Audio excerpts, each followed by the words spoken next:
Hello, hello, hello, hello. Mic test, hello.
Hello, hello, hello, hello. Hello.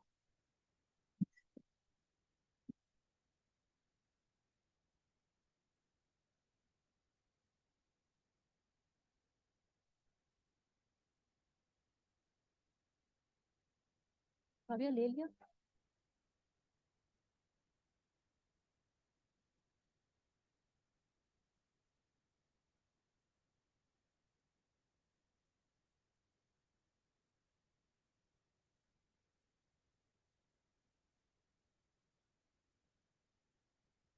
Hello, hello, hello.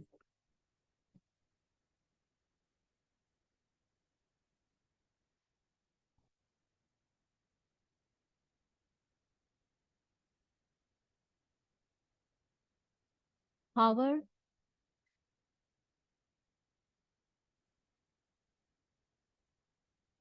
कर दिया? Bismillahirrahmanirrahim.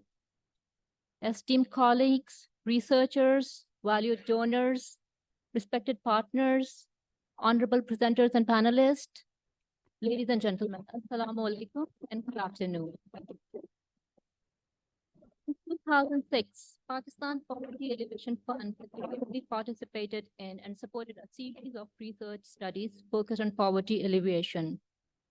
This includes research on the inclusion mandate, community demand articulation, collective action, and the identification of effective strategies for poverty graduation.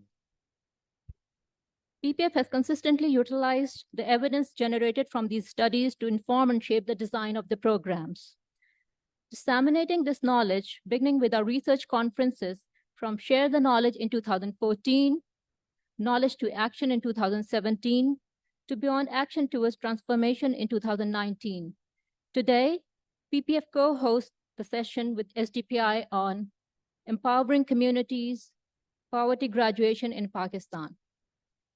Ladies and gentlemen, I welcome you all to the session.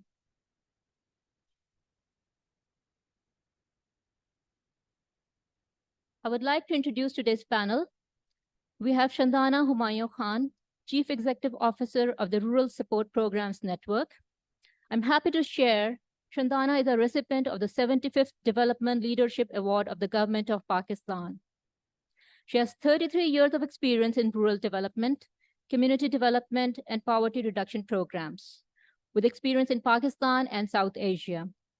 As a key driving force and founder of the largest non-governmental development network of Pakistan, she leads this vast network, a challenge she tremendously enjoys.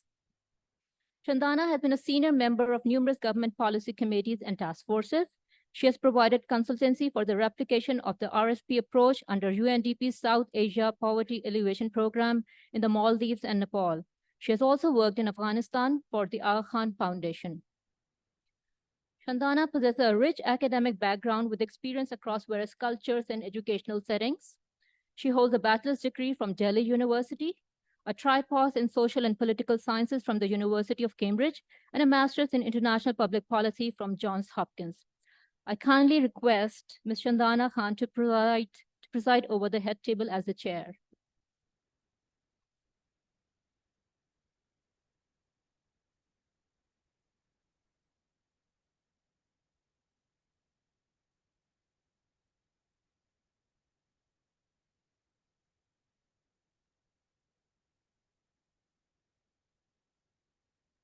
Our second panelist is Dr. Hamna Ahmed, Senior Research Fellow, Center for Research in Economics and Business, and Assistant Professor, Lahore School of Economics.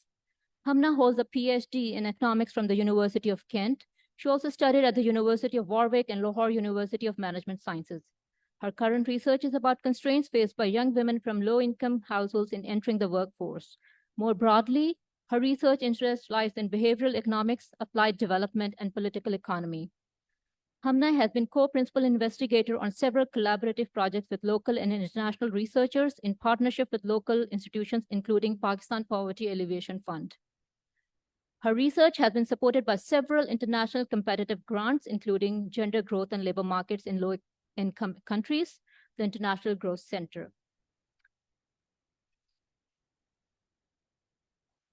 Welcome, Dr. Hamna, as you join the panel online. Our third panelist is Dr. Aisha Khan, Chief Executive Officer of Akhtar Hamid Khan Foundation. Aisha Khan works on gender equality, women's enterprise, social, financial, digital inclusion, and health in Pakistan. Aisha has experience working in the public sector with various donors and UN agencies as the reproductive health and gender consultant on national gender equity programs and policies. Her research work explores the interplay of poverty, women's economic empowerment, family planning choices, and decision-making at the individual, household, and community levels. Aisha leads Urban Impact Lab of Akhtar Hamid Khan Foundation that demonstrates women-centered economic health interventions and impacts on the community and publishes papers. I kindly request Dr. Aisha Khan to join us at the head table.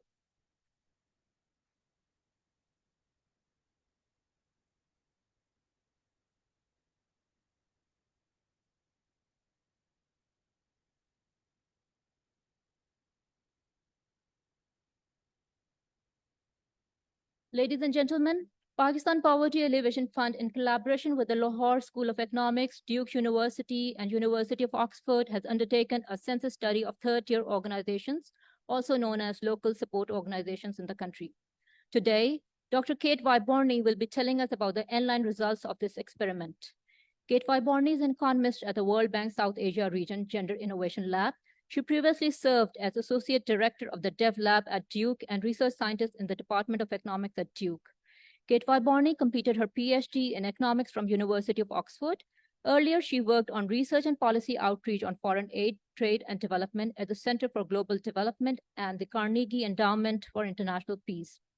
Kate Wyborny has a long association with Pakistan, serving as a visiting faculty member at the Lahore School of Economics and LUMS, a fellow at the Center for Economic Research in Pakistan, and the Consortium for Development Policy Research in Pakistan. I request Dr. Kate Wyborny to present her findings of the N-line study on third-tier community institutions. Assalamu alaikum. I would like to request to limit the presentation to 12 minutes, please, Kate. Yes, I've kept it very short. So may I share my slides directly? I think that will be easier than trying to ask somebody else to share screen. I'll do that.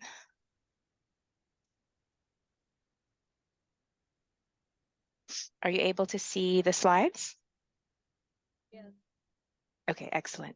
Thank you so much for the invitation, and thank you everyone for coming. I'm really looking forward to hearing feedback on what, as Ma'am Uzma said, has been a long and really exciting collaboration that we've undertaken with PPAF.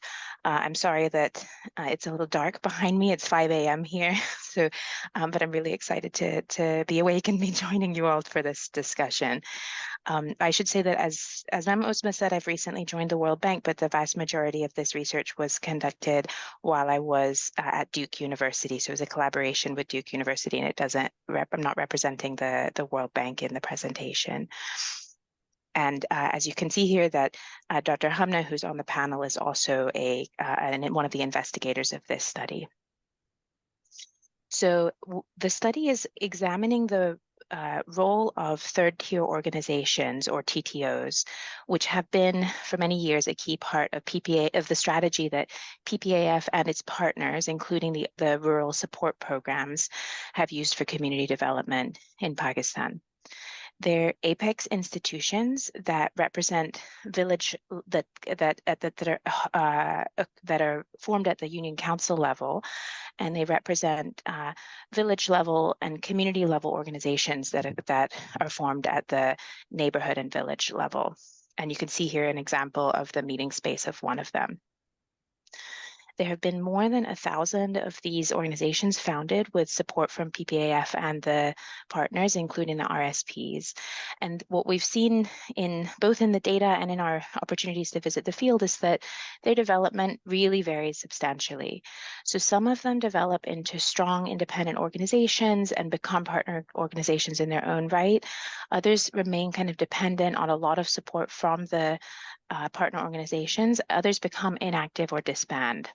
And in particular, the period that we study also spans the COVID-19 pandemic. And over that time period, there were many that did become inactive. There were many challenges, of course, faced during that time period.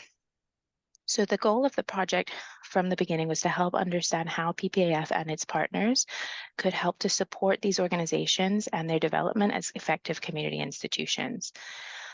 The idea was to pilot several different alternative approaches for PPAF and its partners to motivate these organizations to improve their inclusion and service delivery and involve them in assessing their own performance in a form of self-reporting rather than purely passive kind of recipients of monitoring.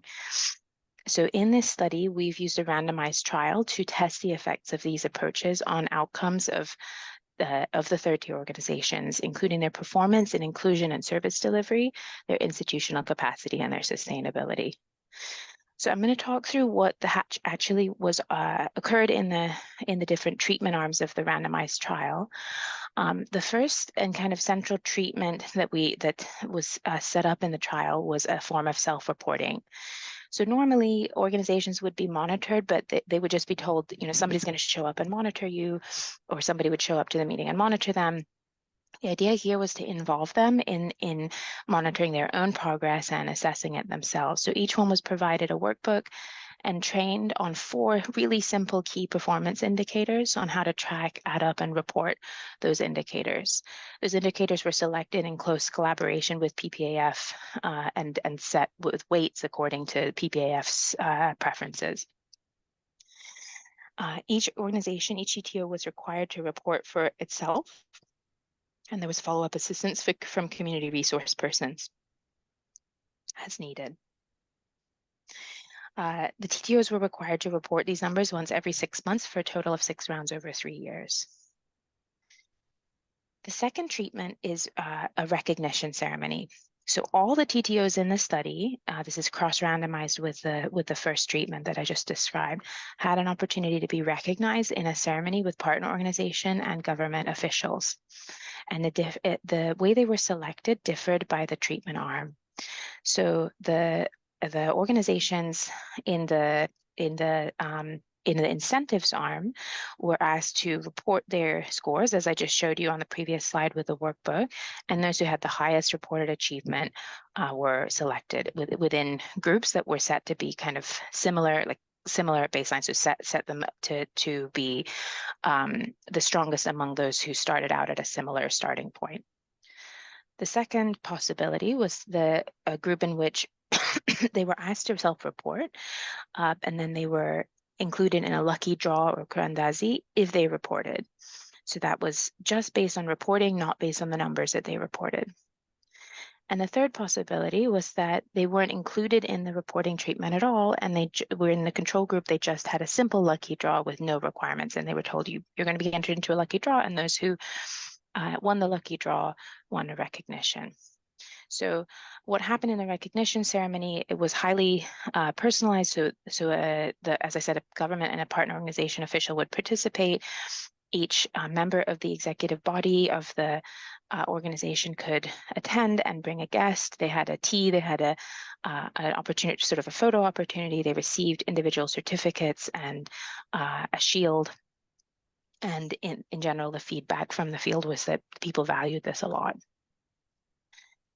So this table just summarizes kind of what's going on in the design of the study, which is that we have a control group who participate in self-reporting, but randomly get selected through a Kurandazi or lucky draw for recognition, a self-reporting group who are asked to self-report and are randomly selected for recognition, an incentive group where those who had the highest scores were within a band who started in a similar starting point were selected for recognition.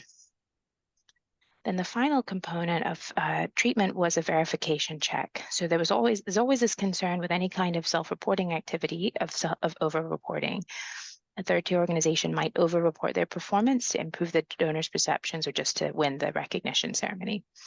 So to address this, we cross-randomized all of the treatment group organizations into either a low or a high possibility of field verification, either 1 in 20, that's the high probability, or 1 in 100. We chose these because they were realistic and would be kind of sustainable in terms of budget. And at every training session where the organizations were oriented to the scheme, the trainers informed the organizations about the probability of verification. The trainers stressed that the verification was there in place to make the scheme fair for everyone, and that those who intentionally misreported would be disqualified and get a bad report to PPAF and its partners.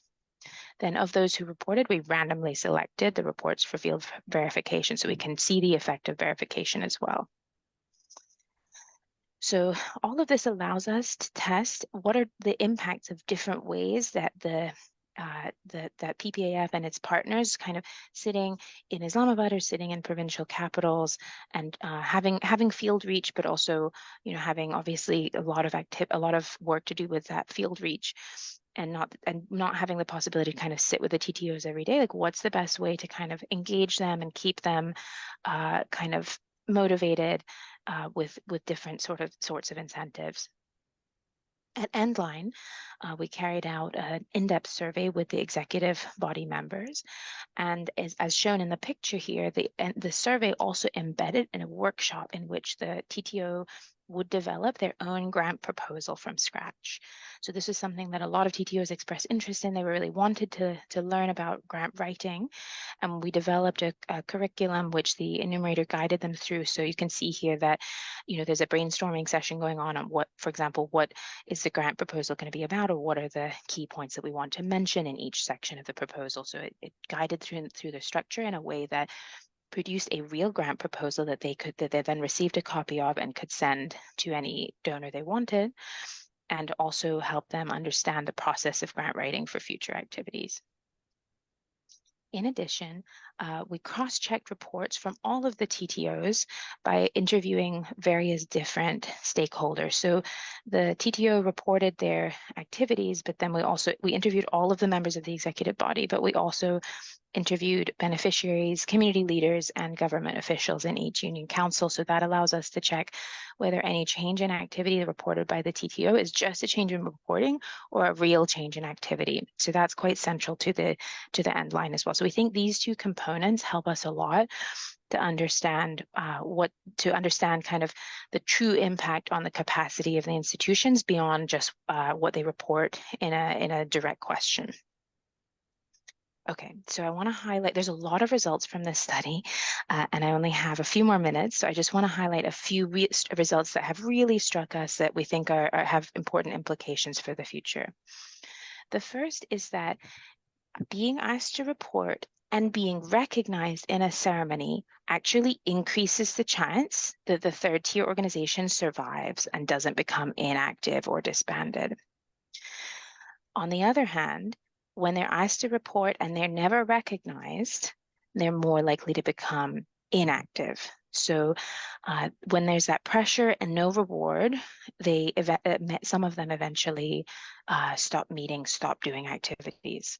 When there's the pressure plus the reward, they're more likely to stay engaged and stay active. So the fact that there's this change on the extensive margin of whether they stay together and stay as an organization was something we did not expect, and we were really excited to see. But there's this opposite effect depending on whether the reporting comes with a positive reinforcement of recognition or doesn't. The second point to make here is if we compare the yellow and gray bar, we can see that just the recognition with no engagement of self-reporting actually doesn't make any impact on whether the TTO stays active or stays active or becomes inactive by the end line. So it's not just the recognition by itself, but something about the combination of recognition with being asked to report. Our current analysis work is unpacking more about whether we can say more about what that might be. So it seems like this combination of being asked to report and also recognized for your hard work seems to have this really exciting capacity to reduce the level of inactivity, to keep the TTO active for a longer period of time. The third key result I want to highlight is that, as we expected, being told in advance that there's a higher probability that you'll be checked reduces inflated reporting. So the organizations that were told, you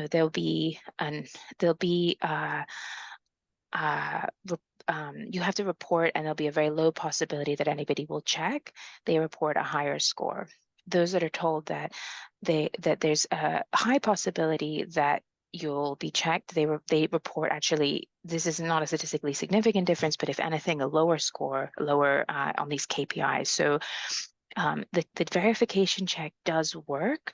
Like the possibility of a verification check that people are told in advance does work to help keep the scheme kind of fair, so to speak, in that they're less likely to report excessive numbers that don't really correspond to what's happening in reality. But surprisingly and kind of worryingly, actually experiencing the verification check itself discourages the activity of the TTO. So those who actually get an audit or a verification check are more likely to be inactive by end line. And we think that that could happen because the experience of somebody coming and, rechecking all of your numbers could cause, people to feel not appreciated, or to feel there to be kind of conflict within the organization about the organization, create a lot of stress, that kind of thing. So again, the mechanisms for this is something we're working on investigating more as we're continuing with the analysis. I'll say briefly here that we measured many other outcomes, which there's not time to present today, but the big picture here is that the pattern of results that I've just described broadly repeats in many similar ways across a huge range of outcomes that we pre-specified in an analysis plan, different measures of the capacity of the organization, the inputs that they put in terms of funding and time, how well coordinated they are, et cetera. And the results that I just showed are matching up with what the third-party report shares by a community official, the report by a community official who's not linked to the TTO. So we feel reassured that these are not just patterns in their self-report, but patterns in what they're really doing in the field. So just to summarize, it seems that monitoring or self-reporting with no recognition, just being asked to report and never told, you've done a great job, could discourage TTO development. But monitoring and self-reporting with recognition, being asked, please report, stay engaged, and then look what a great job you've done, that can encourage TTO development and keep them active for a longer period of time, for more years. Recognition by itself, just being told you've done a great job and not being asked to kind of engage in this way, doesn't have any impact at all. And audits or verification checks on the reporting reduce inflated reporting, but unfortunately also discourage a TTO from being active.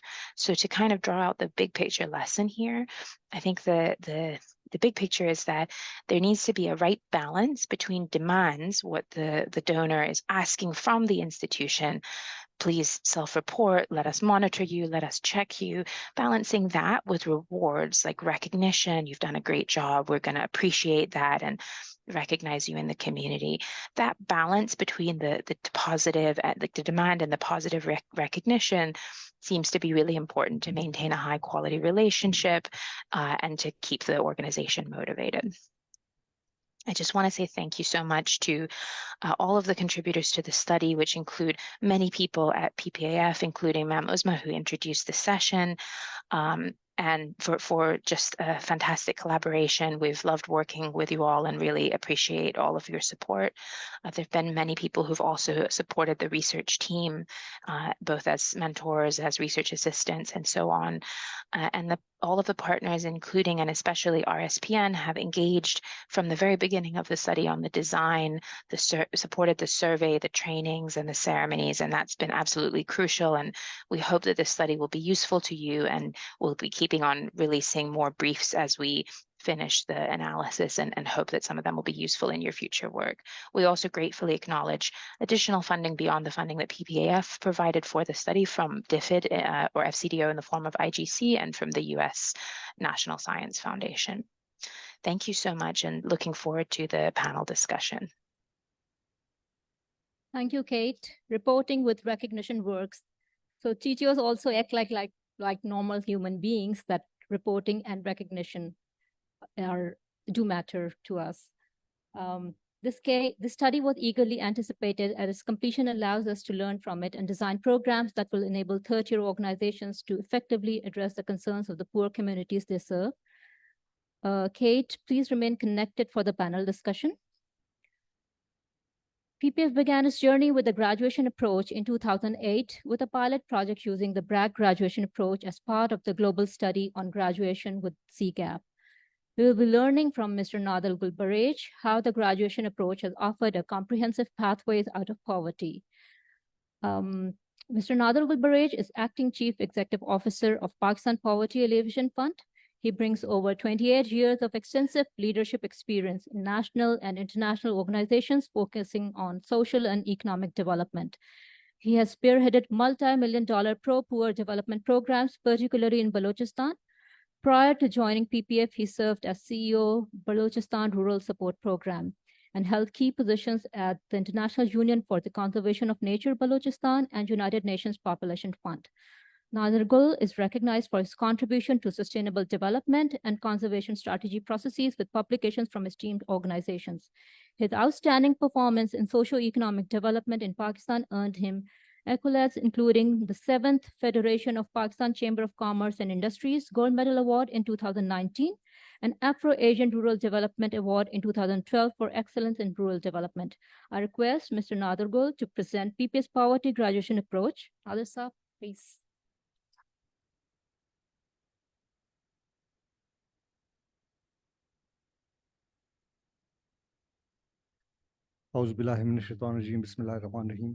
Distinguished ladies and gentlemen, I would like to first thank Sohail Saab and his team for providing this opportunity to present to you this PPF poverty graduation model, which is much needed in current scenario, in current economic crisis, and where government of Pakistan is implementing, I think, one of the world's largest social protection program, which is Benazir Income Support Program.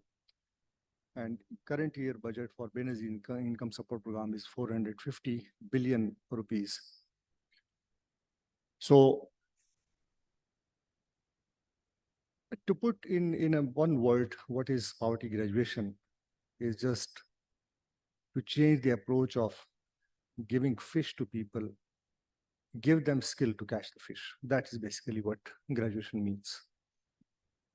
Pakistan Poverty Alleviation Fund, can you put my presentation, please? PPF was established in 1997 as an autonomous not-for-profit entity.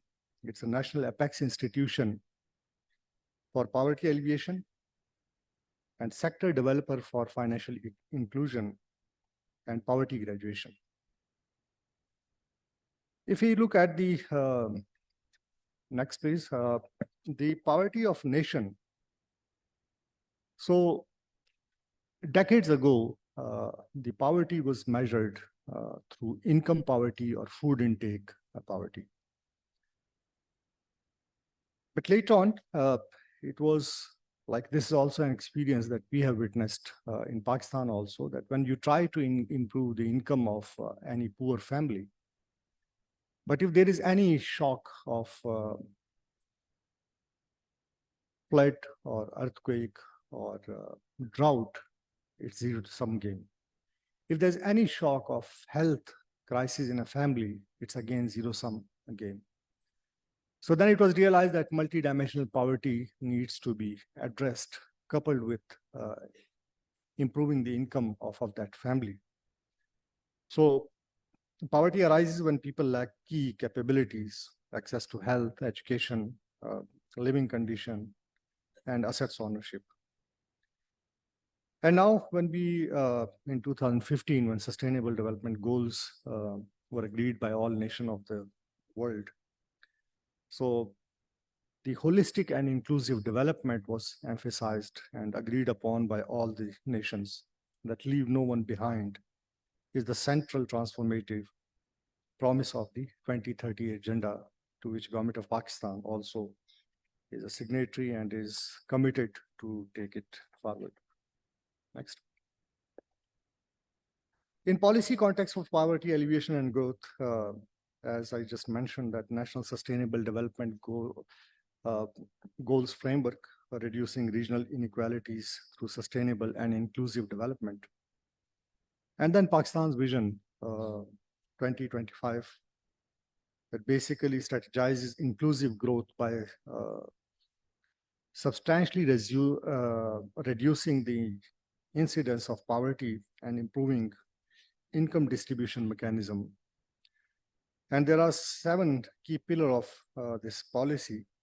And Pakistan Vision 2025 is designed to represent an aspirational destination. It serves as a critical guide post for the development of an effective strategy and roadmap to reach our national goals and aspirations. The Vision 2025 process builds upon the largely successful pursuit of the Millennium Development Goals and is launching pad for the complete fulfillment of the SDGs. Nationwide stakeholders consultation have identified 7 priority areas of pillars. Each of these finds resonance with the Sustainable Development Goals. And I think ASAS is also was an umbrella initiative aimed at social protection and poverty alleviation.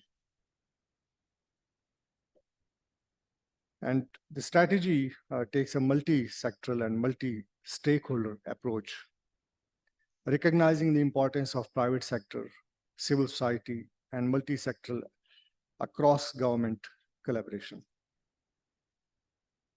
The strategy also outlines the manner in which 21st century approaches can be used to build a welfare state.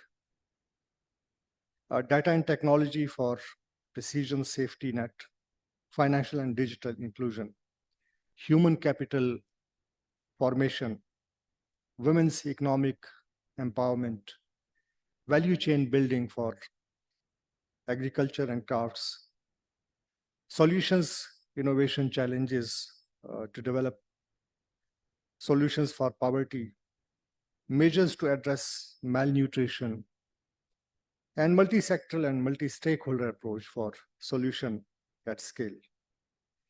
And against this background, PPF policy decisions are made, policy processes take place, and we engage and create synergy towards one goal of poverty alleviation.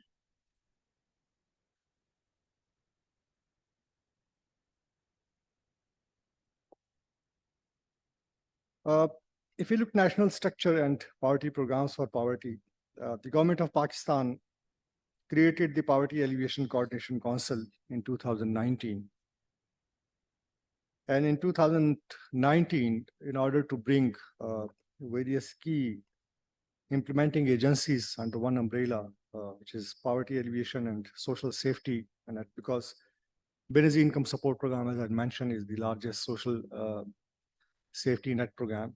And then there's Pakistan Baitul Mal, Trust for Voluntary Organization, and PPF. So in order to strengthen synergies and coordination among all these entities, Ministry of PAS was created.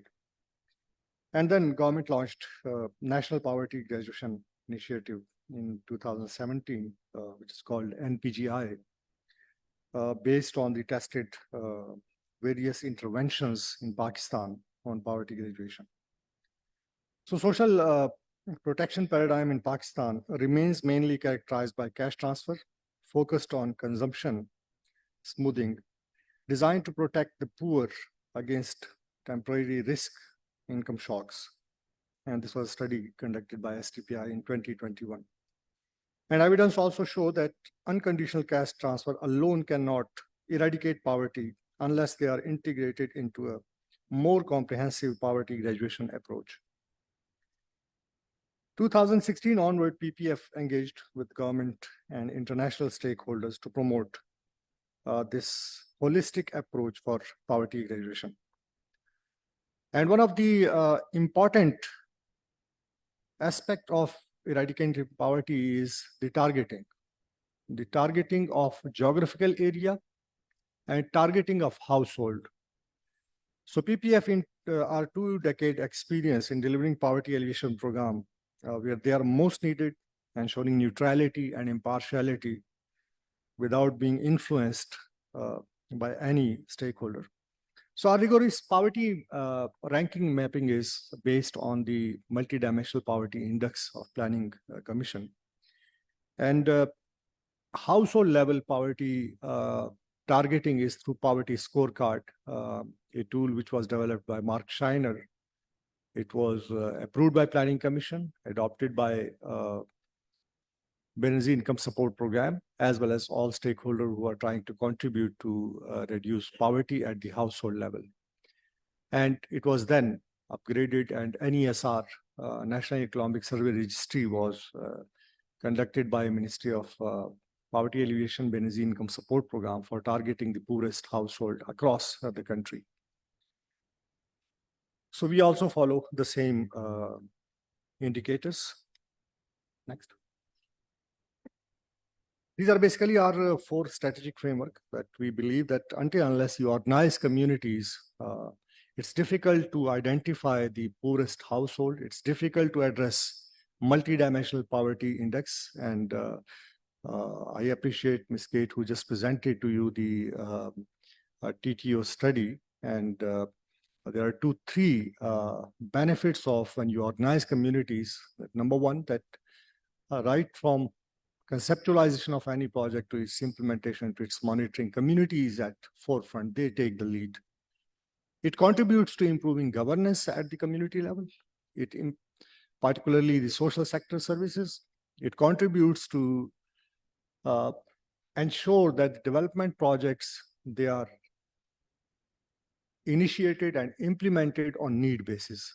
We keep hearing in various countries, including Pakistan, the ghost schools, ghost health facilities, defunct water supply schemes. But when you engage communities right from the need identification to implementation, you can address this issue. And third, most importantly, is the sustainability of all these interventions. Like PPF, we have an experience of supporting communities to construct more than 39,000 infrastructure. And all this infrastructure, which includes health, education, water supplies, disaster resilience infrastructure, renewable energy, and all 39,000 infrastructure are being operated and maintained by communities, community institutions, and not a single penny is being borne by the exchequer. So that's another strength of engaging community institutions. Our second strategy is enhancing sustainable and resilient livelihood opportunities to support households to graduate out of poverty. And third one is to address systematic deprivation that exacerbate poverty through local infrastructure development and community well-being initiative. Fourth, strengthen organizational effectiveness by aligning resource mobilization, people capabilities, and partnership to transform into a more agile, responsive, and effective institution. This 4-pronged strategy that PPF pursues. And obviously, there are many areas in which we try to contribute and complement government of Pakistan's effort of poverty reduction. This is just a footprint. Our presence had been in 149 districts out of 154 at that time. Currently, these are 160 districts. And we have been able to support 137 civil society organizations across the country. In terms of addressing like there are three basically strategies that I would emphasize for poverty graduation at household level. Number one, income poverty. I'm just talking about not multidimensional poverty. Number one is provision of any assets, because there are assetless people. They're extremely at the bottom of poverty. So you have to give them some sort of assets so that they can start, and based on livelihood investment plan at the household level, so that they can start some earning for livelihood.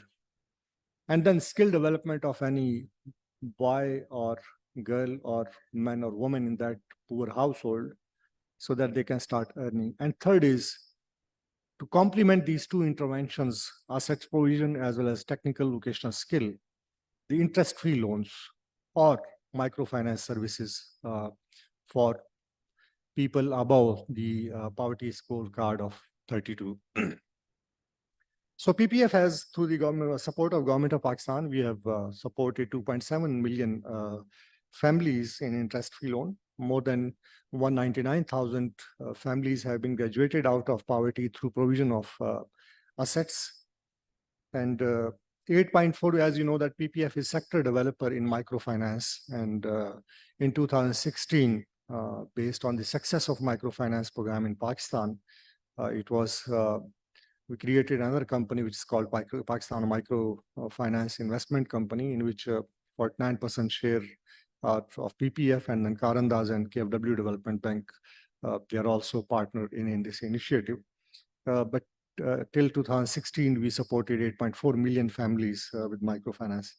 As I earlier mentioned, that 38,900 infrastructure projects have been supported.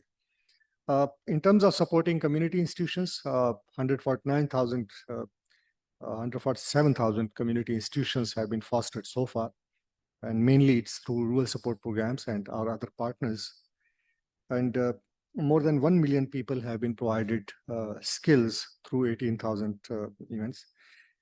In various catastrophes, because as I mentioned that normally whatever efforts you make to bring that poor family out of poverty, but there's one shock of flood or earthquake or COVID or health shock, it's against zero-sum game. So PPF has been at the forefront complementing Government of Pakistan's effort in almost all catastrophes across the country.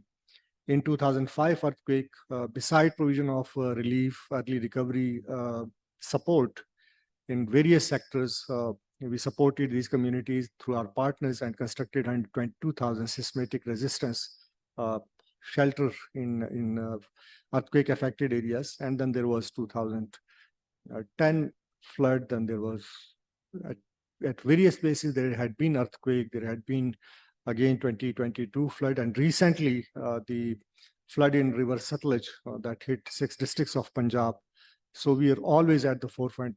Whatever meager resources we have, we provide support to these communities. Although sometimes it is seen that whatever efforts of improving economic income poverty at that household, one flood has taken them again back down. But again, then I'll highly appreciate Government of Pakistan that through Benazir Income Support Program, they've always provided support through cash transfer. Next. Basically, the strategic trajectory of poverty alleviation, what PPF has learned and what it has, we have tried to, based on lessons learned, revise our strategy. From 2000 to 2005, it was basically institutional development. We focused mainly on social mobilization, on organizing communities. And there was single product microfinance to support poor families. And then standalone village level infrastructure projects that we supported in 96 districts of the country.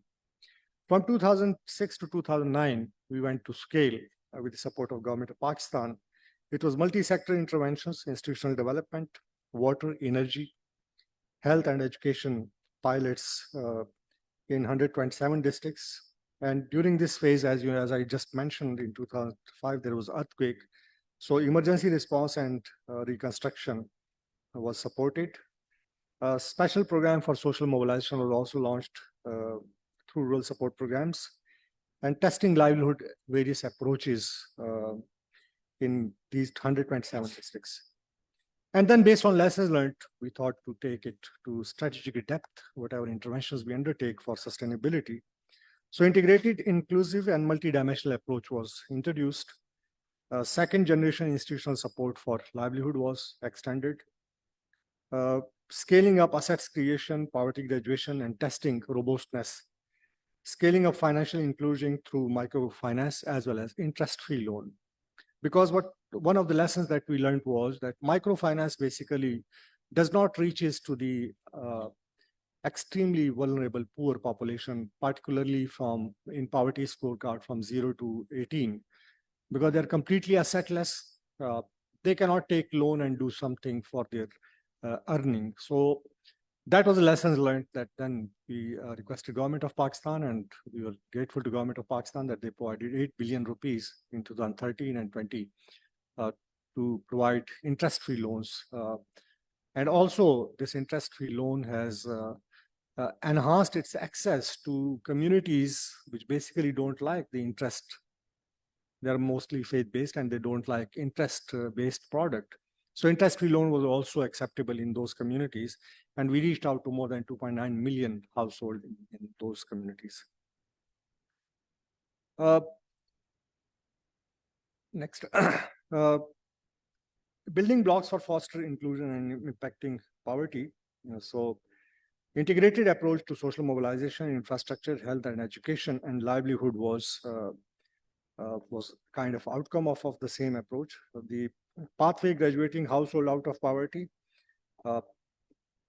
graduating them from reliance on safety net to mainstreaming into formal economy through productive access, financial inclusion, skills, value chain, and entrepreneurship.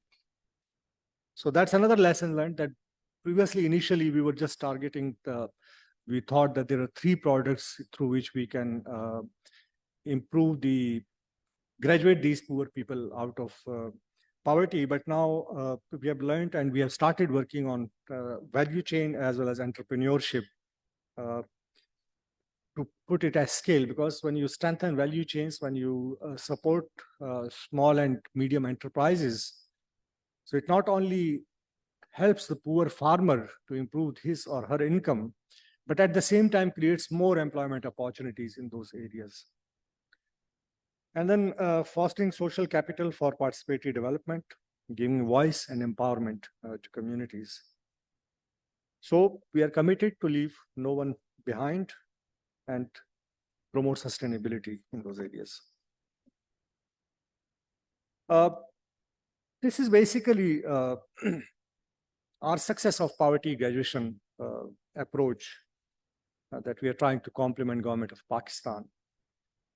So these are 5 categories of poverty and non-poor people. So using the poverty scorecard that I just mentioned to you, from 0 to 16 or 18, this is basically extremely poor people, as well as the chronically poor people. So 0 to 11, it's extremely poor, and 12 to 18, it's chronically poor people. These are people that we think, हम कहते हैं ना कि ज़कात और खैरात के मुस्तहिक हैं. They're completely assetless people. And these are the target group that Benazir Income Support Program targets them through cash transfer. And government of Pakistan, we must appreciate, is implementing one of the largest social protection program in the country. And then it comes to poverty scorecard 23 and below. So for them, it's basically community empowerment, assets creation, skill development, employment centers, production centers, and development of enabling environment, and small infrastructure, support in renewable energy, education, and health. So this is target group that if you want to take them out of poverty, so you have to support them in improving of their income, as well as supporting them in the multidimensional poverty also.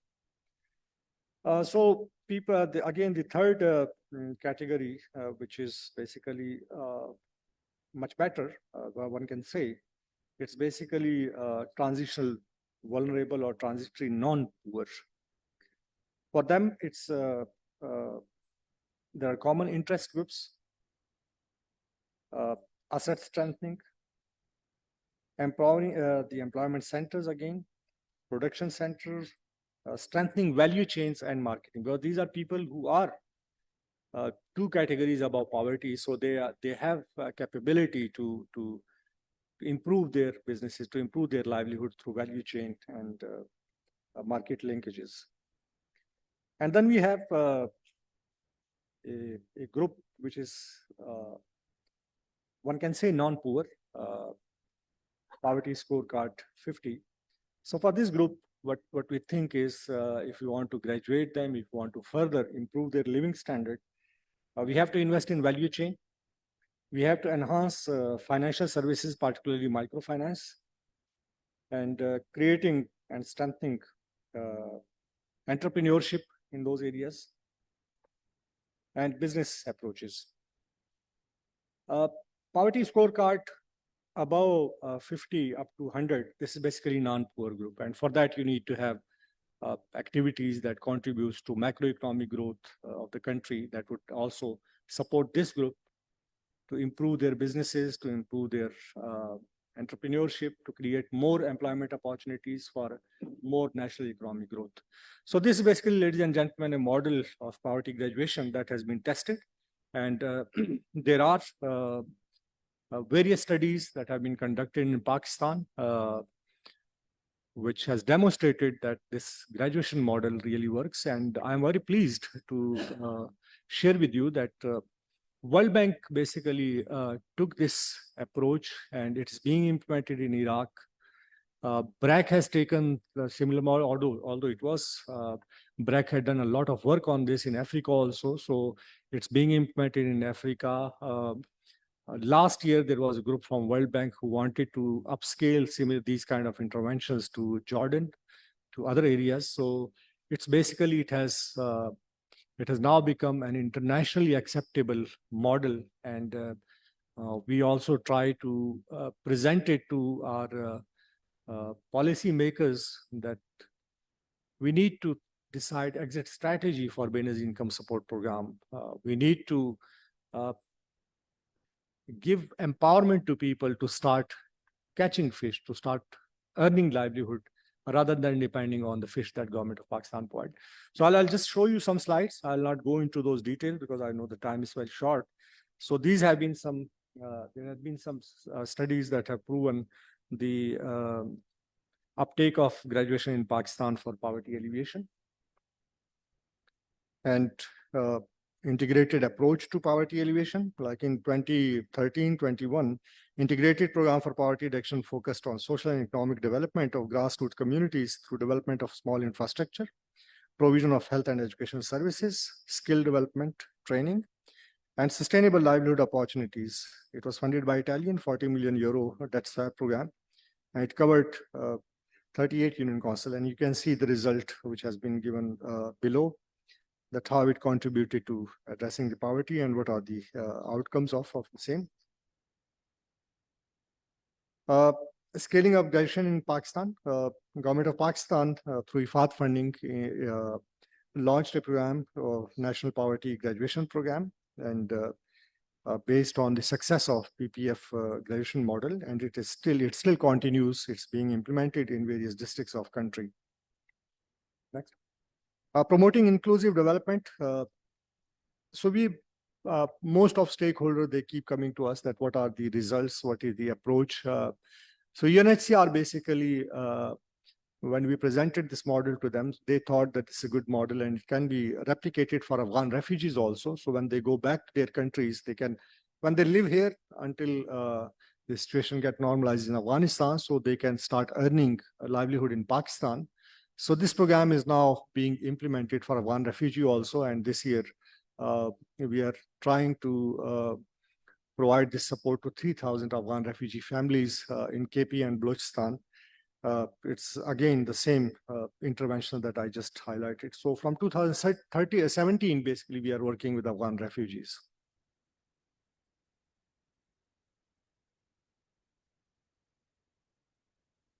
So the evidence On infrastructure and services, so PPF's renewable energy infrastructure has offered 59% EIRR and increased access of 91% household to mobile connectivity and use of electrical appliances, leading to a better standard of living. Again, this was a study conducted by STPI in 2019. Because PPF has supported 13 megawatt creation of renewable energy, both solar, hydel, wind energy, and biogas. The rate of return on irrigation is 51% FIRR and 57% EIRR. It was again third-party assessment. And PPF phase 3, it was World Bank phase 3, had contributed to completion of 11,000 students at the primary level and 6,000 students at the middle level and 3,000 students at the matric level through community schools. And we also provided healthcare and mental and neonatal child care services through facilities where 12 million women and men are reported to have benefited from public and private sector facilities. Next. So this is just the concept and reality that GOP has adopted PPF strategy of poverty graduation. And as I mentioned, the NPGP is one of the example. But we have a lot to do. The poverty graduation has to be institutionalized. Normally, you all are experienced professional, that 3-year or 5-year projects do not sustain interventions, do not upscale it to the country level. There are currently 9 million households benefiting from Benazir income support program. So we are talking about almost 10 million families. So it needs institutionalization of the model. Until unless it is institutionalized, standalone one project or two projects is not going to address the issue at scale. So we're trying to undertake advocacy with government and obviously all the distinguished audience sitting here, they can all influence policy. SDPI has important role. So we need to work more on this so that the government of Pakistan can institutionalize it. And I'm very pleased to share with you that Ministry of Poverty Alleviation is now working on a policy framework through which the graduation model will be institutionalized, hopefully. And that's something that I think would create a lot of difference in the coming months and years for a sustainable poverty alleviation at the household level. A little evidence suggests that the present anti-poverty programs in Pakistan are fulfilling the key and objective of social protection. Again, this is STPI study. HDR 2019 framework of analysis that looks at inequalities by going beyond income, beyond averages. Beyond today, two systematic shifts will shape the 21st century. And climate change, technological transformation. So we now have to look at the challenges of climate change also.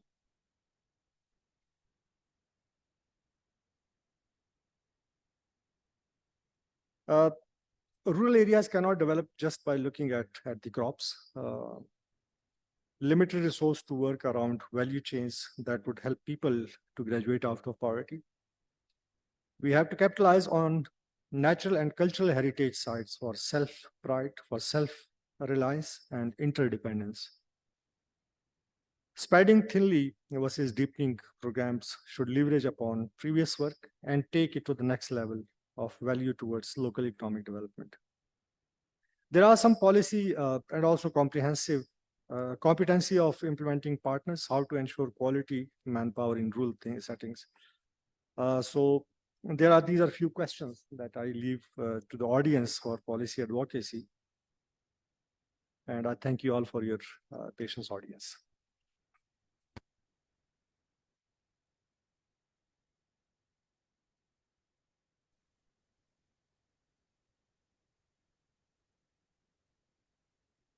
Transitioning from incremental to exponential. This was the last slide that Nadir Saab had, and that we need to take bold steps now.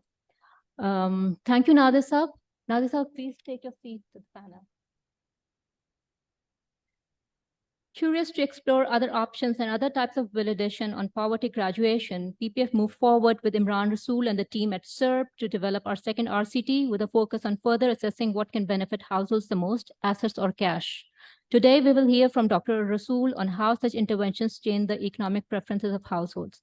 Dr. Imran Rasool is a professor of economics at University College London, director of the Center for the Microeconomic Analysis of Public Policy at the Institute for Fiscal Studies, and co-director of the James M. and Kathleen D. Stone Center on Wealth Concentration, Equality, and Economy. His research interests includes labor, development, and public economics, and his work has been published in leading journals, including the American Economic Review. He had been editor of the Journal of the European Economic Association and co-editor and director of the Review of Economic Studies. He was awarded the 2007 IZA Young Labor Economist Prize, the 2008 CSIFO Distinguished Affiliate Award, and ERC Starter Grant in 2012, and a British Academy Mid-Career Fellowship in 2018. In the same year, he was elected as a council member of the Royal Economic Society and served as a council representative on the RES Executive Committee. In 2019, he was jointly awarded the J. Johnson Award in Economics. In the same year, he was elected as a Fellow of the British Academy. In 2020, he was elected as a Fellow of the Econometric Society, and in the Queen's Birthday Honours was awarded the Order of the British Empire for services to social sciences. Now I have the honor of inviting Dr. Imran Rasool to present evidence on big push interventions and their impact on economic attitudes of households.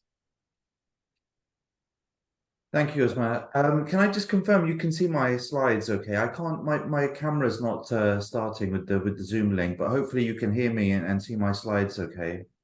Yes.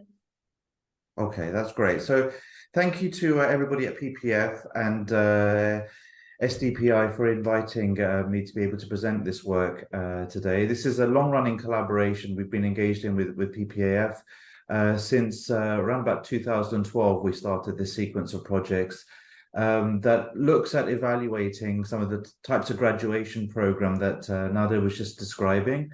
And so the paper I'm going to present is more recent work that tries to understand whether these types of interventions impact the attitudes of households as well as their economic outcomes. The work I'll present is joint with a PhD student of mine, Nicholas Sarkez, Adnan Khan, who's based at the LSE and is chief economist at the Foreign Office in the UK, and Anam Shoaib, who's a researcher at the SERP Research Institute based in Lahore. So, the motivation for the study is, as we've just heard in the previous presentation, understanding how to design social protection programs is something that every government throughout the developing world is grappling with. And increasingly, we have the use of poverty alleviation programs that target transfers directly to the poor. And now there's a body of evidence that suggests that transfers either in the form of asset transfers or large-scale unconditional cash transfers may have some beneficial long-term persistent impacts on the economic well-being of households, enabling them to graduate out of poverty, not just as measured by income or consumption, but also measured by the assets that they hold and their resilience to various shocks that might occur. So very much along the lines that Nader was just previously describing. What we do in this paper is to go beyond the study of those types of economic outcomes to understand whether these types of big push intervention, providing either asset transfers or equivalent high-valued unconditional cash transfers to the ultra-poor in rural Pakistan, actually impacts economic attitudes of households. We're going to consider attitudes along three dimensions. The first is their preferences over redistribution. What role do they see the state in playing in redistributing resources from the rich towards the poor? The second dimension is in terms of their beliefs about the market. Are they more pro-market as a result of having experienced these interventions? And what happens to their trust in neighbors or some measures of social capital within villages? And so there's lots of different attitudes we could have potentially measured. We think these three are particularly important to understand in the context of graduation style programs. And that's because by providing large scale assets to the poor, we not only impact the economic standing of the poor, as has been documented in some of our earlier work, and I'll recap briefly later in the presentation, but it's also going to change the ranking of households within villages. So our interventions are going to be targeted towards ultra-poor households. So with a poverty scorecard of a measure of between 0 and 18, but that means that because there are benefits for those households, they're actually going to overtake households who were just ineligible. So with the poverty scorecard of say 19 to 25, for example. So there'll be changes in the relative rankings of households in these villages as a result of these interventions being so effective. And we also show in the paper that because the poor benefit so much from these interventions, there are actually measurable changes in village level inequality. In particular, inequality in villages reduces as the poor improve their economic standing. So there's changes in levels, rankings, and inequality as a result of these interventions.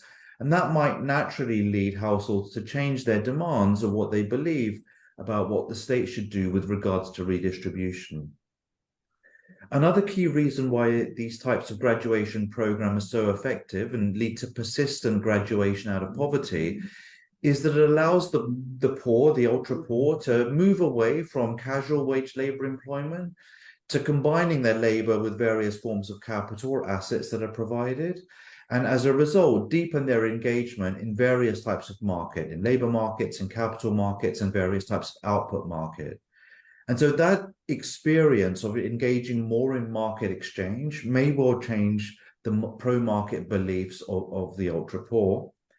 And then another big concern that's been raised is that as we have interventions and improvements in economic development, that might come at the cost of social capital within villages. So there may be changes in relationships, informal relationships within villages, as we increase households' economic standing and their desire to engage in more anonymous market exchange. So we want to try to understand whether these types of interventions also just alter the social fabric of village economies as a result. And one way we're going to measure that is to look at whether that changes trust in neighbors or altruism towards other households that are co-located in the same village. So the intervention that we're going to be evaluating takes place in 88 villages in 4 districts in rural southern Punjab. And the 2 interventions that we evaluate here are the graduation style programs. In the first treatment arm, will provide ultra poor households in these villages in-kind asset transfers, where households can choose a menu of different assets up to a value of $500 from those that are provided. The vast majority of households choose some form of livestock when given those options.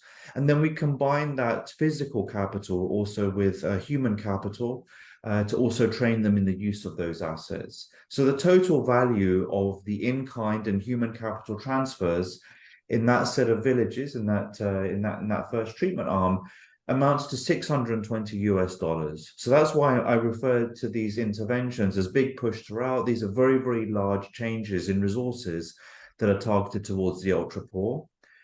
And in the second treatment arm, it's identical to the first, but on the menu of assets that we offer households, the final asset item or line item on that menu is that we give households the option just to take an equivalent one-off unconditional cash transfer of the same value of say $620 rather than any of the assets that are offered.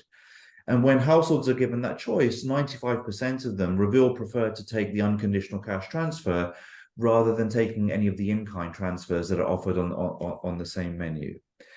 Now, in some of our earlier work and in earlier presentations at PPF conferences, we've discussed what are the differential impacts of giving households these types of in-kind asset transfers, and how does that compare and contrast to giving them unconditional cash transfers?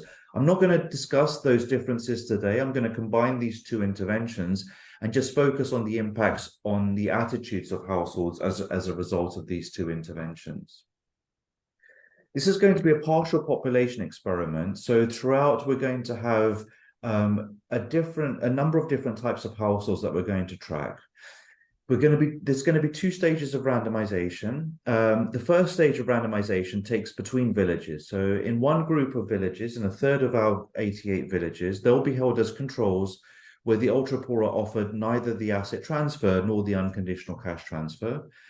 And then in a separate third of villages, they'll be offered the in-kind asset transfers. And in the final third of villages, the ultra-poor will be offered the unconditional cash transfers with the cash transfer as a separate option, where I just told you that the majority of households choose the cash transfer. That's going to refer to the control group, treatment 1, treatment 2 households, villages.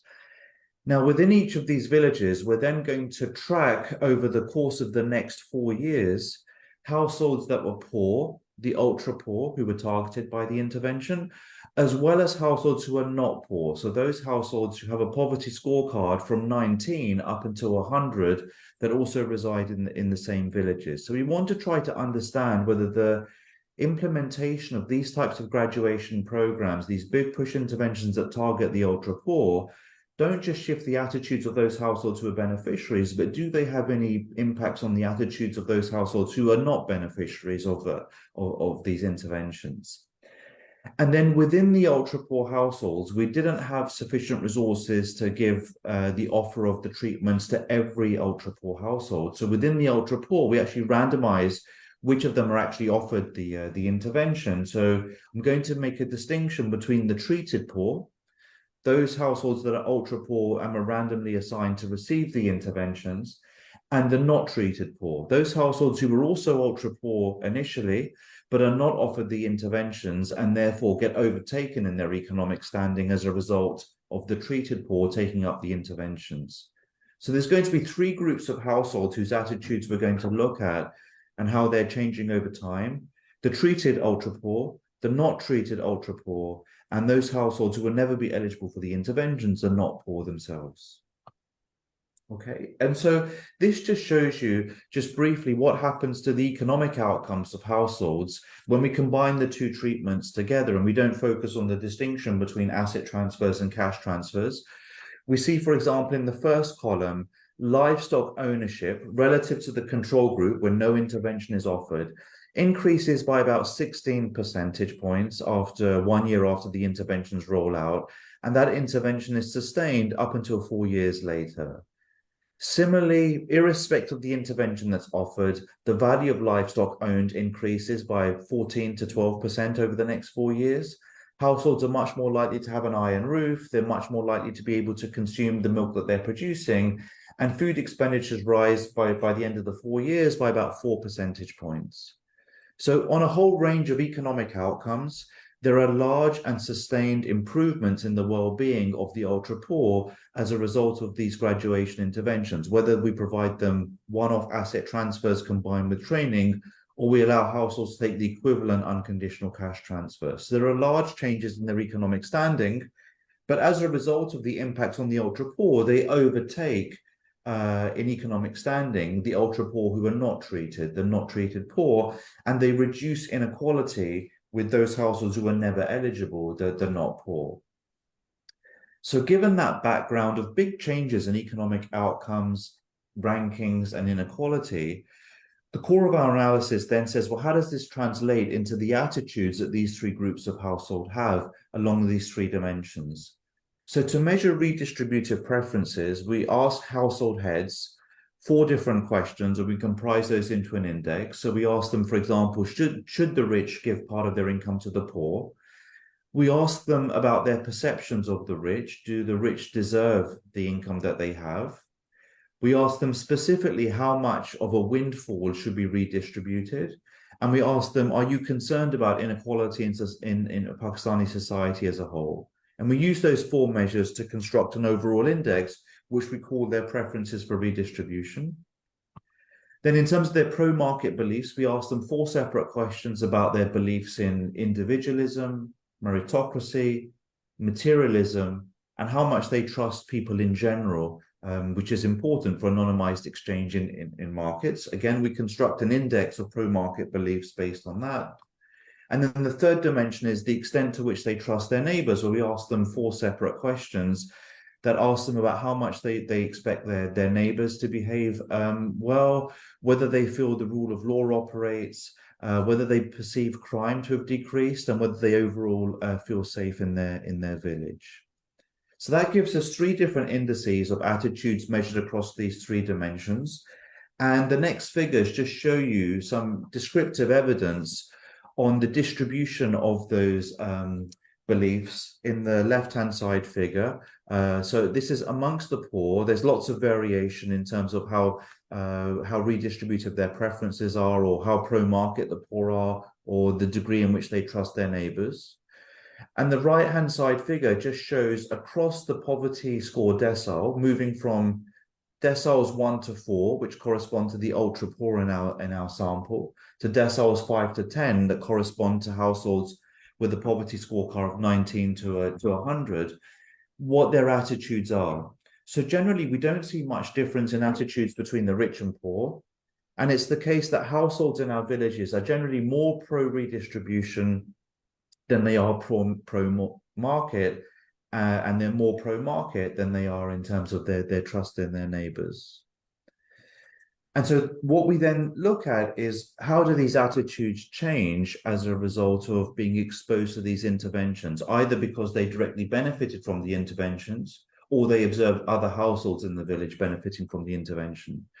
In order to do that, we combine these 3 different attitudes into just one measure, which we refer to households as either being left types or right types, where left type households generally favor more redistribution, they're less strongly believing in the market, and they trust their neighbors less. Okay, so right type households are those that are classified to be less redistributive, believe more in the market, but actually trust their neighbors more. Okay, so we can classify all of our households into either having a combination of right type preferences or left type preferences. And then when we look at what is the impact of exposure to this intervention in terms of the likelihood for households to be right type relative to left type, we find the following results. That for those households who were treated themselves, those ultra poor households who were direct recipients of these interventions, we find 2 years after the interventions are rolled out, and this is combining whether they received the asset transfer or the cash transfer, we find them 9 percentage points more likely to be right type households. So they're more likely to favor less redistribution, they're more likely to believe in the market, and they're more likely to trust their neighbors. Those impacts, however, die out 4 years after the intervention starts. So the ultra poor, in terms of their attitude, although they're shifted 2 years after the intervention, over time they converge back, and their attitudes are not permanently shifted. They revert back to what was in what we observe in the control group.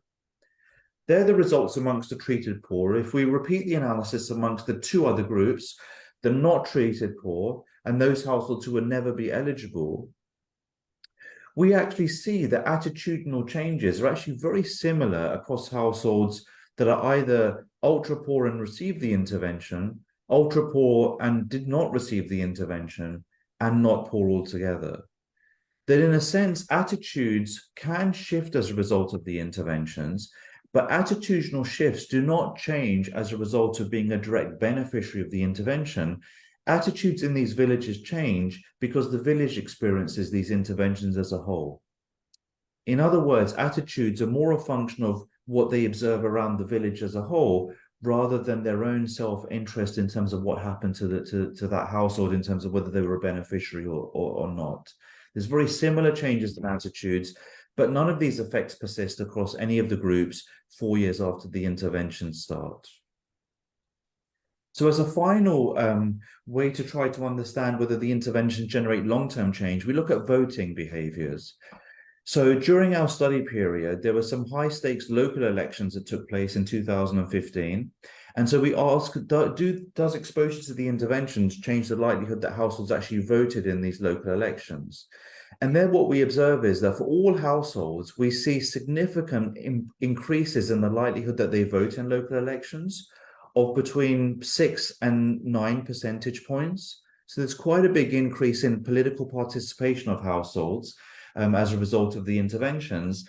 But then when we look at whether those participations differ, depending on whether the household is left-leaning, centrist, or right-leaning, we find irrespective of the political preferences of households, all of them are much more likely to engage in the political process as a result of these types of graduation interventions that are targeted towards the ultra-poor in their villages. So to conclude, what we find is that big push graduation type interventions that are targeted towards the poor have large and sustained impacts on economic well-being of the poor. They change the rankings of the near poor who are overtaken, and they also measurably reduce inequality in villages. They are able to shift economic attitudes of households 2 years after the intervention, and it shifts them towards right-leaning attitudes, so to believe less in redistribution, more in the market, and to trust their neighbors more. But those changes in attitudes don't depend on whether you're a beneficiary, but depend on common exposure to these types of policies. These impacts don't persist, though. In the long run, 4 years after the intervention starts, households revert back to what the attitudes of the control group. And all of the results I've shown you don't really differ depending on whether the initial allocation is given in terms of assets to the ultra-poor, or whether the ultra-poor choose unconditional cash transfers of a similar value. So these interventions do more than just changing economic outcomes. They also change attitudes and voting participation.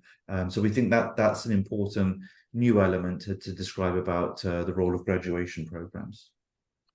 Okay, I'm going to stop there. Thank you. Thank you, Dr. Ron, for sharing your profound knowledge and delving into the economic preferences, beliefs, and voting behavior of households. We hope to leverage this valuable knowledge in the design of our upcoming programs. We now move forward to the next part of the session, empowering communities for sustainable poverty alleviation strategies, scaling, and sustaining impact. There are always aspects that need to be explored and learn more. I would request the panel chair, Ms. Chandana Khan, to conduct the discussion.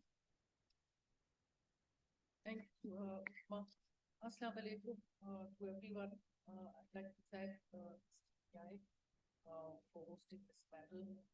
Thank you for having the panel. I'm feeling the big shoes of secretary, so I hope that I can manage. I think this was a lot to digest. A lot of solid data analysis.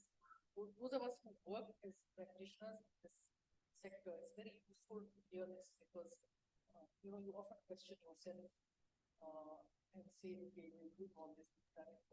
Ma'am Chandana, I'm so sorry to interrupt, but we can't hear you. Those of us joining online are unable to hear you. Can you hear me better now? Yes, thank you. So what we've been hearing is, it spans a whole gamut, and I'm just thinking, how do we get a handle on all this information? It made me think of last year in June when I visited this village called Japuka in Prison District up north with Shoaib Sultan Saab, who chairs the RSP network. And the first thing the manager of that LSU said was, when he got up, he said, I think it was 120 households. And his next statement was that there is no poverty in this village. And, when you hear things like this, then you think, okay, all of us doing this must have done something right somewhere. So it's very good to hear the data and how this substantiates. And I think an important sentence, and I'd like to quote Dr. Imran Rasool, is that because the village was organized, the village experienced the interventions as a whole, not as individuals. And I think this is a very important point, that the interventions may go to individuals, so everybody doesn't get the same intervention. But the fact is that the impact on the village and other interventions that have collective impact is what brings people together. And I think what we're talking about not is that single cash transfer, but how is this impacting that community? How can we scale it and how can we sustain it? So on that note, I'd like to, there are so many questions here that Arshad Saab has given. Arshad Saab is getting very confused with these questions. Half the time I'm trying to figure out which question to ask. So what I've done is, just to focus a bit, I have identified the three of the sub-questions. And I'd like to put them before you and request the panel and the speakers and also the audience to take part. I think we have about 25 minutes, so maybe 10 minutes per question. So the first question I'd like to put before you is, in what ways can collaboration between various stakeholders, such as local governments, NGOs, and community members, and I assume that includes TTOs as well, be optimized to enhance the development and sustainability of third-tier community institutions? And I'd like to add to this by saying to improve the overall governance at the local level. So I'd like to open up this question. Aisha, would you like to try and address this? I know it's a huge question. Thank you.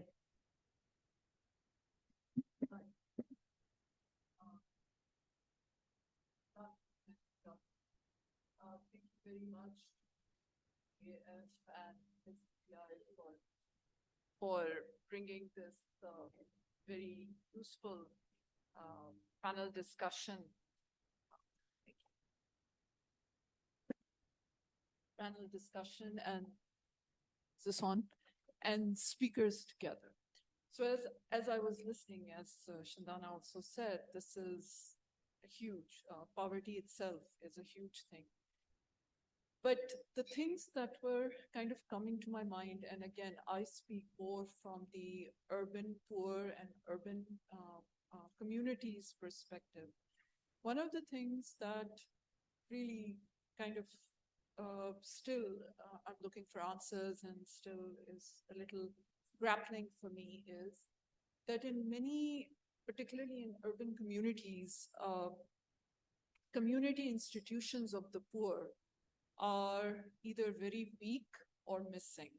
And NGOs step in to fill in that role as implementing partners, as service providers, as trainers.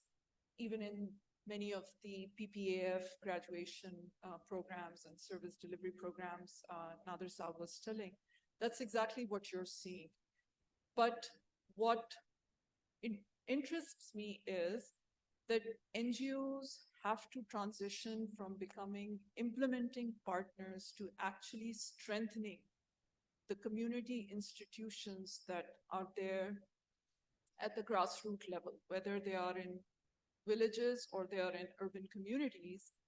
And that transition is dependent on how strongly the community is participating. So if, and that's something that we are in Akhtar Hamid Khan Urban Impact Lab looking at, that paper is in that process based on a 4-year intervention that we did. If you look at the community participation using the community participation ladder by Arnstein and categorize it, with the lowest rings of the ladder being non-participation, and then 3 steps being informing or consultation. What we have found in many programs, and ours included along with other programs that we have informally looked at, that it's a very token participation. So with the result that the NGOs do not really transition into strengthening the community institutions and the community organizations. So in effect, what happens is the NGO becomes the middleman with no exit plan.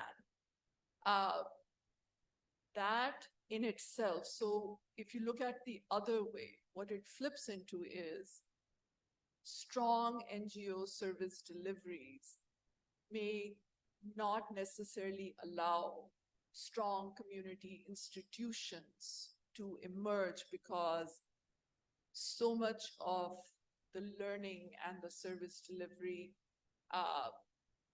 they kind of become conflicting interests. So that's one thing, that how do, in graduation programs, in service delivery, in other interventions, how do NGOs transition from their active role into actually strengthening community organizations? So that's one thing. I would just like to add one more thing, that in our 4-year intervention, working with very low skill, and again, we also had an in-kind asset transfer equivalent to almost $500 in the previous 2019 dollar conversion terms. It's a very critical period when a program finishes. The next 3 years are a very critical period. So all of a sudden, from a lot of attention of mentorship and training and asset transfers and visits, all of a sudden, when a program finishes or when the recipient graduates, all of a sudden there is no connecting facilitation. So I was very impressed to hear that 39,000 infrastructure projects and other projects sort of self-sustained. But essentially, that's where the state and citizen connection and responsiveness comes into mind.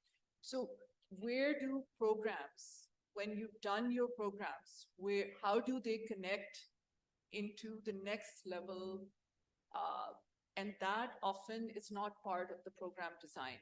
The program is designed without any thought of what will happen post-project. So post-project sustainability is not just did the recipient do business or not, because that will happen.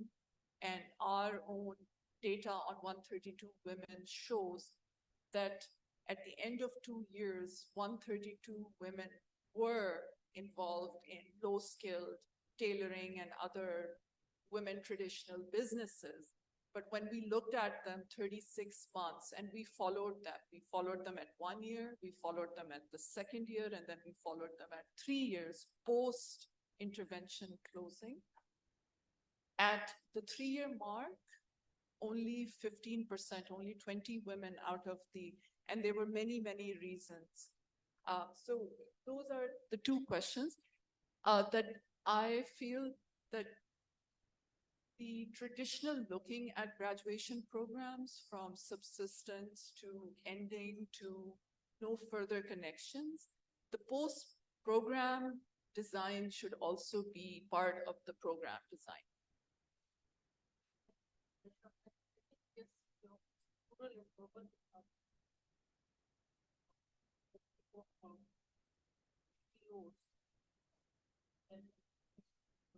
Rural communities are more gross in that sense. Nadir sir. Well, I think, in fact, what we need to look at is that most problems, lie community level, at the village level. And the lowest tier of government, the governance is local bodies. But I think after 18th Amendment, even prior to that, now these are the provincial governments that have to ensure installation of local government. But unfortunately, what we have seen is that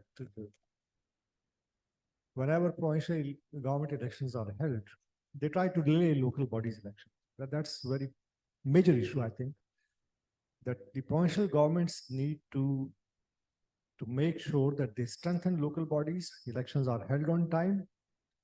There had been an attempt in past devolution of power, but unfortunately the fiscal devolution did not take place, due to which the system again was reversed. So I think number one is that the government's presence at the lowest level, the governance has to be local bodies, and that needs to be strengthened at some point. Secondly, what we have seen is that even in the presence of local bodies, the engagement of communities, giving them voice, organizing them into institutions, that has proven to give results, not only in Pakistan, but in many countries, even in Asia. So for that, we need to have a kind of policy framework where local bodies and these community institutions have to work together. And for that, I think the community-driven local development policy framework, 2 provinces, Khyber Pakhtunkhwa and Balochistan, they have formulated these policies, but again, challenges would be to making finances available for implementation of those strategies. So I think we need to institutionalize these setups. Only then the synergies and coordination can be strengthened. Thank you. Thank you. Just to add to this the link between these the TTOs, and I saw somewhere a figure of 1,000 or maybe a bit more PPF, and I think this overlaps with the RSP figure is 2,600. Let's say about 2,000, maybe, you know, almost 2,000 Union Council level community institutions, you know, fostered by various donors and you know, facilitated by various partners and NGOs. And in the case of two programs, and these were EU funded, they were not government programs, Brace and Success. There were forums at the tehsil and district level between the heads of TTOs and the district administration. This did not include political people. They were the DCs, the ACs, and the district administration. And it started a process of coordination where the TTOs had plans, which in this case, it was the RSPs helped them make the plans, and they put these plans forward. There was sort of, you know, some success in some areas. So there were schools activated, there were BHUs reactivated, there was collaboration on tree plantation. I don't remember the figures, but all I know is that once the projects ended, the system ended. These meetings pretty much stopped. Now, this is the challenge we all have, that what happens? I mean, this is a governance challenge at the local level. And you're right, two provinces have these policies. But if you look at the Balochistan policy, it doesn't really look at all the work put in place, say by BRSP, where the poorest are included, the women are included. It doesn't do that mobilization or ensure that inclusion. So any NGO, I can get together with three of you and apply there. And who is going to make sure that, you know, I'm the poorest or I'm not the poorest? So I think there's the collaboration between organizations that do this work and government needs to be strengthened. Can I request either Dr. Hamna or Dr. Kate Viboni for any comments they may have on this? The issue of, you know, sustaining TTOs and impacts on overall governance? Yeah, thank you so much for having me here. And I just want to thank USMA and PPF in general for this long-standing collaboration, which has been really fruitful for us and for learning more about this sector. I think I can speak about what we've learned based on working with TTOs over the past, you know, few years and thinking about the governance structure. So what we've seen in our work is that overall, generally, so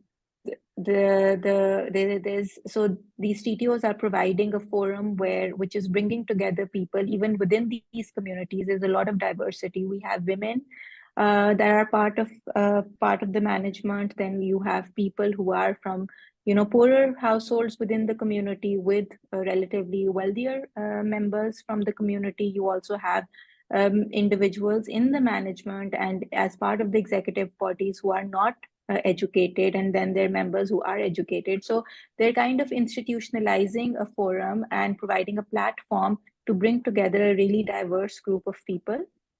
And within that, what we've seen is that inclusion of women and inclusion of members who have more education, that's linked with improving restrictive gender attitudes and gender norms. So we asked in one of our surveys, we asked these TTO members who might be better in terms of decision making regarding TTOs. And a lot of the members said that, you know, men in general are better at decision making regarding the TTO.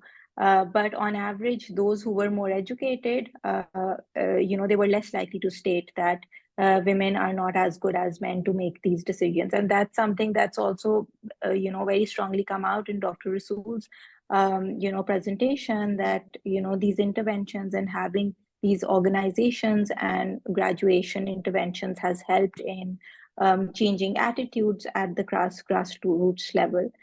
And the other important thing I would say is that we've also seen that, you know, having this diverse group has helped with better organizational practices. So organizations where there are more women, where there are more educated members, they're more likely to engage in better governance practices within the organization. They're more likely to hold regular meetings. They're more likely to hold meetings in the office rather than in a private space. They're more likely to track their expenditures and their receipts. They're also more likely to maintain records of financial flows, etc. So again, I think this gives us some idea of places where we perhaps may need to build, encouraging more women, encouraging education within the management structures, because this might be an important way in building sustainability. And of course, the stuff that Dr. Kate presented in terms of recognizing these communities, we found that organizations that were all women, that were just run by women, are much less known in their communities, despite the fact that they're doing great work. I think all of these kind of help us they kind of shed light in potential areas that we can perhaps work on and take them forward from a policy perspective. One of the and thank you for bringing up women's inclusion, because in many parts of the country it's a bigger challenge, and in some parts it's a huge challenge still. Sometimes I wonder, like when we do gender training, we've been saying the same things for 33 years. When is this all going to change? But the challenges continue. Now, just linking this, I mean, we're talking about the internal dynamics of these institutions, but what about their interaction with, say, politicians, with government? Because this is very linked to their sustainability. As you know, and as Aisha was saying, the project comes and then the project goes, and our staff goes and the interaction goes. So what we want to leave behind is a capacity at least to make the system more accountable. Would anyone on the panel or the panelists or the audience like to talk a bit about that? How can we make, and now with the election coming up, I mean, maybe this is an opportunity. I know that there are so many LSOs where candidates go to canvass. They are local politicians. Some of them are also MPAs from those areas. Where I remember once in Kotli Satya, we went and they said candidates from every party had come to canvass, and of course they said that do this for us, do that for us. They were a mixed bag of voters in that village, like there are in every village. But maybe this is one way to make more headway than just working with the local administration. Yes, Aisha. Question that they saw in the study an increase in the attitudes, economic attitudes, and then sort of a sliding back over the next 2 years. So some thoughts maybe on that, because that may explain that TTOs become functional and active, and even in Dr. Kate's presentation, 30% were not inactive. Does that mean that 70% were active? I wasn't quite clear on that, but it would be interesting to hear a little bit on what causes that back shift. Within the teachers, of even intervention and. Okay, so Dr. Rasool, coming back to interventions and their impacts. One of the things that you presented was that there's an impact of this, or lasting impact for 4 years, and then it slides back. What are the reasons for this? It's just the nature of the intervention, or what is it?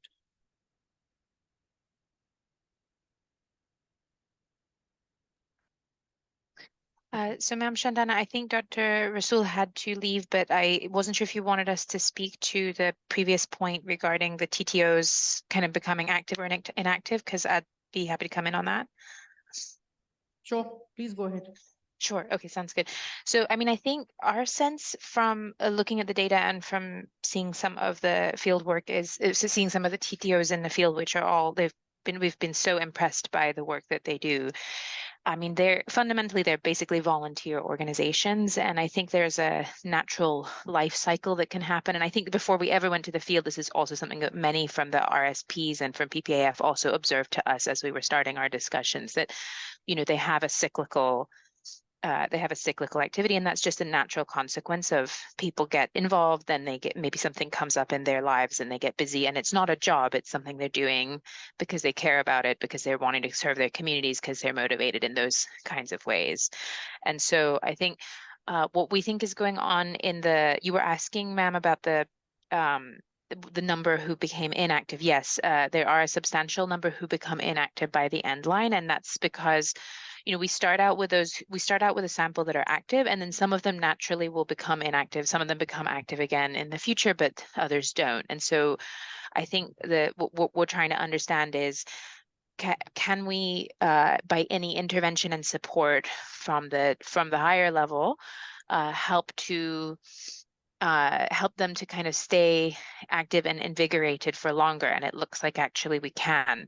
I also wanted to add on the point that was being discussed earlier, that many of these organizations, by the time of the end line, weren't necessarily getting any funding from external donors, and yet many of them were still active in their communities. And it does look from the results of the RCT like that recognition may have helped to kind of cement the institution. So I think basically the question is, can we, when we're still funding things, we, meaning the development community, as a development community or funding community is still funding these organizations, do we have a possibility of strengthening the institution such that it stays active kind of beyond the period of funding? And I think it seems like from the results of our study that we've shown so far, that the answer is that is optimistic, that yes, there are things we can do to strengthen them so that they stay alive longer. Now, there's never going to be any guarantee, because when people are doing volunteer work, it has to compete with other things that they're doing. But I think that there's room for optimism here. Thank you. I want to request Khalil. Khalil is sitting here, and he's been a ustaz and teacher to many of us here. And he's looked very carefully at the BRAC ultra poor the graduation model. I mean, what is the major difference really between what we do, because there are very similar components, and what BRAC is doing, because BRAC has also met with a lot of success?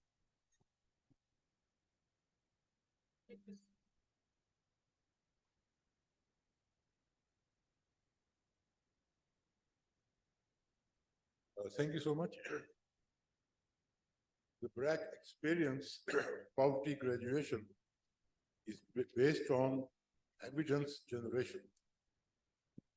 As you know, BRAC is 50 years old, more than that.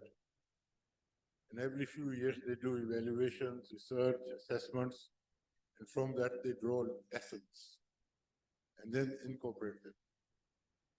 22, 23 years ago, when this exercise happened, they found out that about 5, 10, 15% of village households were not included in the community institutions. They were excluded, they were marginalized. This was explored. Why? Then various reasons of social exclusion, economic exclusion, and then they started this program. As it started with asset transfer, they saw that asset transfer wasn't enough. Other things were needed. Education, health, nutrition, family planning. So the whole ecosystem needed revamping. Luckily for Bangladesh, their governments have been investing in human capital since the last 20, 30 years. So in that sense, their foundation was laid. Access to school, access to health facilities, in which the government plus the civil society had a huge role. BRAC itself had 50,000 schools.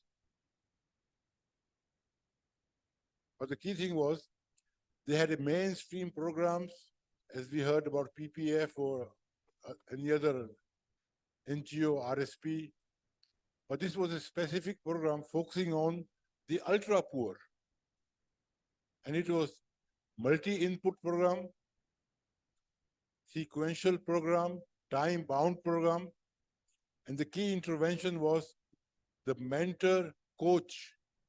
This was a staff member whose duty it was, responsibility it was to ensure that his 150, 200 ultra-poor households begin the process of getting out of extreme poverty. So graduation means many things to many people. But for BRAC, the essence was, has that extreme poor household begun the process of getting out of extreme poverty? Are they included in the village institutions? Are they saving money? The assets that they have got, are they being well managed? Are they growing? Are their children going to school, getting to health facilities, etc., etc.? In our case, and I've been part of this for a long time, our focus has been on creating this institutional infrastructure. The community organization, the village organization, and the union council level local sport organizations, which is very good, excellent. Now, if we go to India, to Bihar, the ultra-poor program in Bihar is a shining star. The government of India, the Bihar government, the donors, they all love it. Why? It is effective, it is on scale. And the reason behind that is they are using community institutions like our CO, VO, LSO. So these community institutions are key local stakeholders. If they exist, they should be involved. So I think the learning from BRAC is, Chandana, focus on outcome. When we traveled last year across Pakistan, no VO, no LSO, no district office told us, like your case in Gizar, how many people have graduated. It wasn't on the agenda. It wasn't outcome oriented. It was all input. We have given so many goats. We have given so many irrigation channels. We have given so many solar, everything, all the inputs. But the outcome. So I think in the end, we need to revamp our monitoring systems, our evaluation systems, our research systems, learning and knowledge management, and use all that for evidence-based advocacy with the government, as another subset. End of the day, if 9 million people are BISP beneficiaries, and we want to graduate them out, this can only happen with the government. So government has to take the initiative, and we have to support them, facilitate them, and provide evidence to them. Thank you. Thank you, Khalil.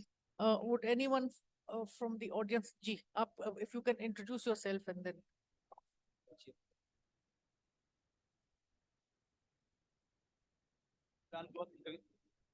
Saifullah मेरा नाम है जी. I run a consulting firm out of Toronto and Islamabad. We do work with UN and other research work. I've done in the past work in Africa also, looking at similar sort of issues. One thing which I wanted to learn, ये जो community level के जो infrastructure, जो organizations जो बनाई गई यहाँ या बांग्लादेश की जो बात कर रहे थे, does or do women play any role in their management or in their working? And if they do, I wonder if Dr. Kate's study, which talks about active and inactive TTOs, did they apply a gender lens to see when women play a role in the leadership role or in the management of that? Do they sustain more? Do they have a different outcome? Or it's just similar in terms of they just going out? Thank you. Kate, either you or Dr. Hamna, would you like to address the second part of the question, that the role of women in the TTOs, and do they sustain, what are their sort of sustainability prospects or indicators you look like where women participate more? So I think it'd be great if Dr. Hamna yeah. speaks to this. Sure. I think there are a couple of dimensions that I can talk about when it comes to women's role.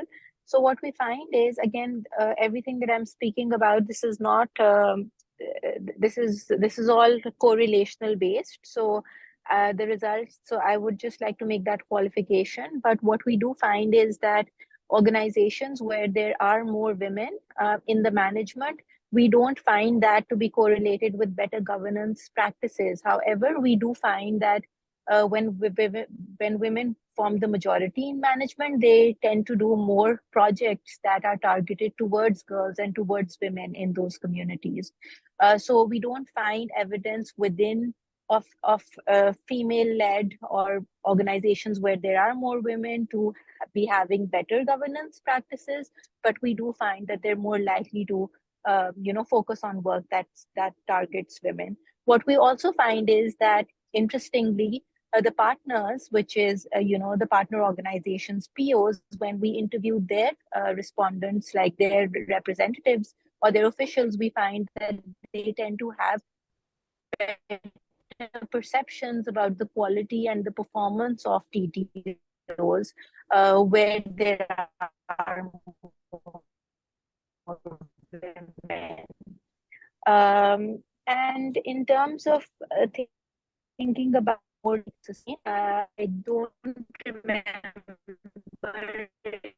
if I'm sorry, Dr. Hamna, we can't. we find any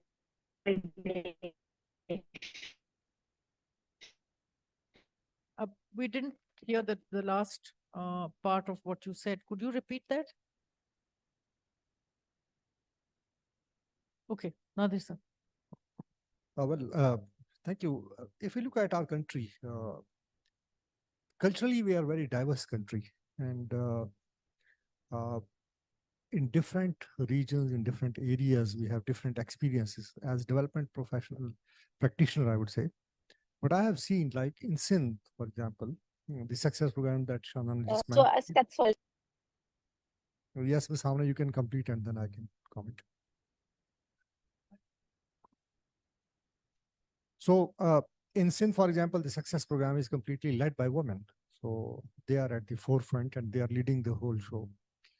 In other parts of the country, where we have, more sort of communities where women are parda observing, or like some parts of Balochistan, Khyber Pakhtunkhwa. In those areas, we have seen that, yes, women have played their role. Like PPF's interest-free loan, for example, 66% is with women. They are very good in savings, in lending, in interest-free loan. The recovery rate is encouraging compared to male. Men have contributed more into the infrastructure.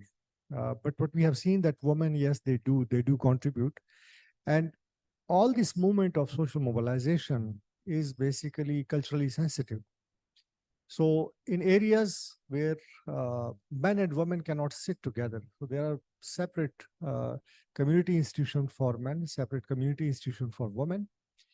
But when they undertake this development planning exercise, that is a stage where voices of women are also incorporated into the development planning. So you cannot fix, one thing in all areas. So keeping in view the cultural diversity of the country, so you have to mobilize communities in that respect. Thank you. What Ji has answered. This the last question we've been told to wind up. Ji.